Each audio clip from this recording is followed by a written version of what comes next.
Hello friends, welcome to best English classes. मैं हूं प्रतीक तंवर और हम पढ़ रहे हैं most important multiple choice questions. तो आइए शुरू करते हैं।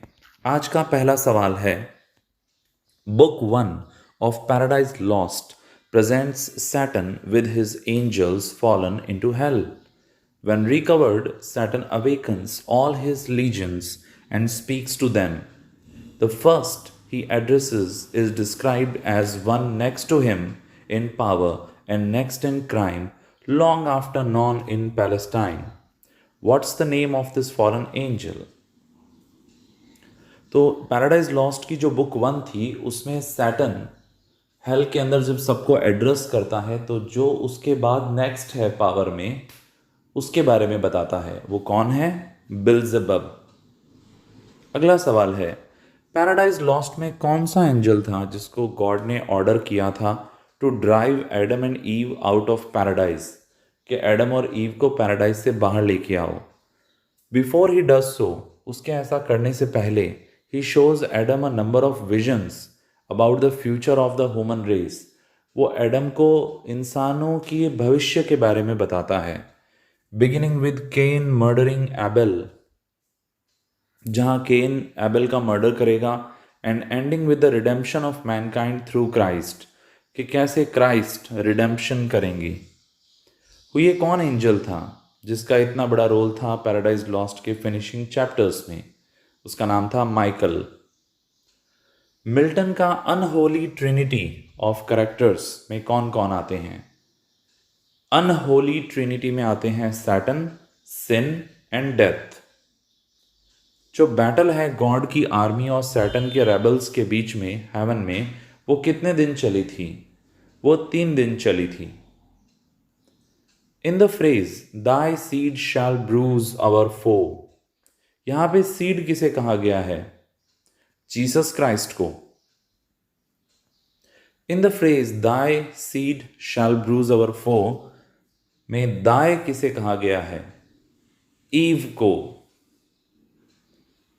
जो 2 आर्क एंजल्स हैं जो सर्व करते हैं गॉड की आर्मी में एज जनरल, वो कौन कौन हैं? माइकल और गैब्रियल। अर्थ को डिस्क्राइब किया गया है कि वो हेवन से कनेक्टेड है। किसकी मदद से? एक गोल्डन चेन की मदद से। For inspiration in writing the poem, Milton किस पर डिपेंड करते हैं? होली स्पिरिट पर। Sin was born out of Satan's head, sin का, पाप का जन्म किससे हुआ? सैटर्न के सर से।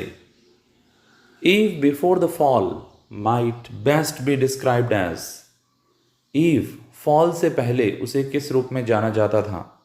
अ डोसाइल वेन क्रिएचर। डोसाइल मतलब सीधी साधी भोली भाली।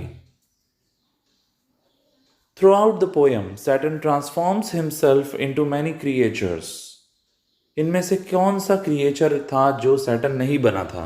वो चूहा नहीं बना था, वो चेरब बना था, टोड यानी मेंढक बना था, और सरपेंट यानी सांप बना था।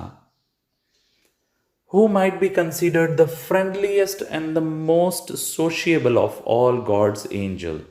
रफायल। रफायल का स्वभाव सबसे ज्यादा मित्रतापूर्वक है और सोशिएबल है।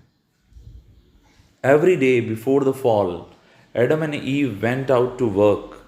What did their work consist of? उनका काम क्या था? Tending to the garden of Eden. Eden के गार्डन में टेंड करना, घूमना, एंजॉय करना। The reason for Saturn's fall might best be described as pride. Pride यानी घमंड। Adam, Saturn and Eve herself are all dazzled by Eve's beauty. Eve इतनी सुंदर थी कि एडम, सैटर्न और ईव खुद भी उससे अचंभित थी।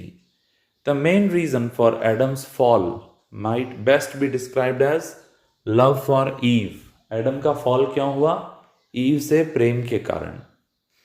After they have both eaten from the tree of knowledge, the first satisfy their sexual desire for each other.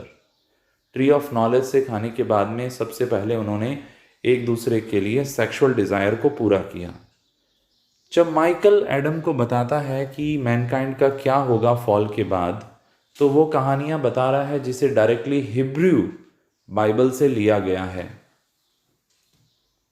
What are the best words to describe the Garden of Eden, the weather and nature in general before the fall of Adam and Eve? Ordered and rational.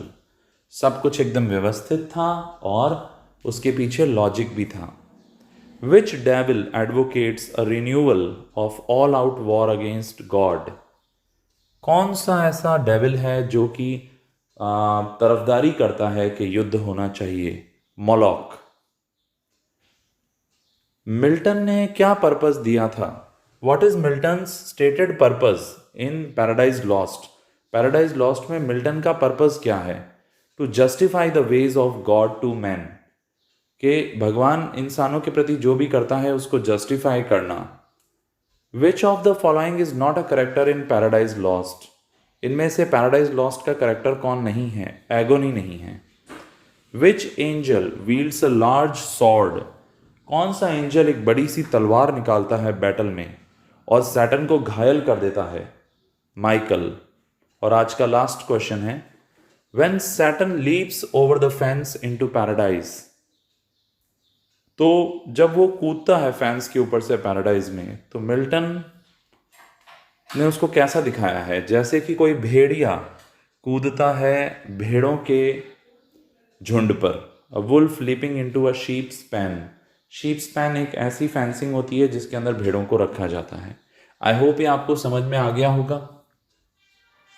यदि आपको ये पसंद आया तो please channel को subscribe करें, video को like करें, अपने फ्रेंड्स के साथ, क्लासमेट्स के साथ इसे शेयर करें और please please please comment box में अपना फीडबैक ज़रूर दें। प्रतीक तंवर को दे इजाज़त, फिर मिलेंगे एक और टॉपिक के साथ। Thank you so much.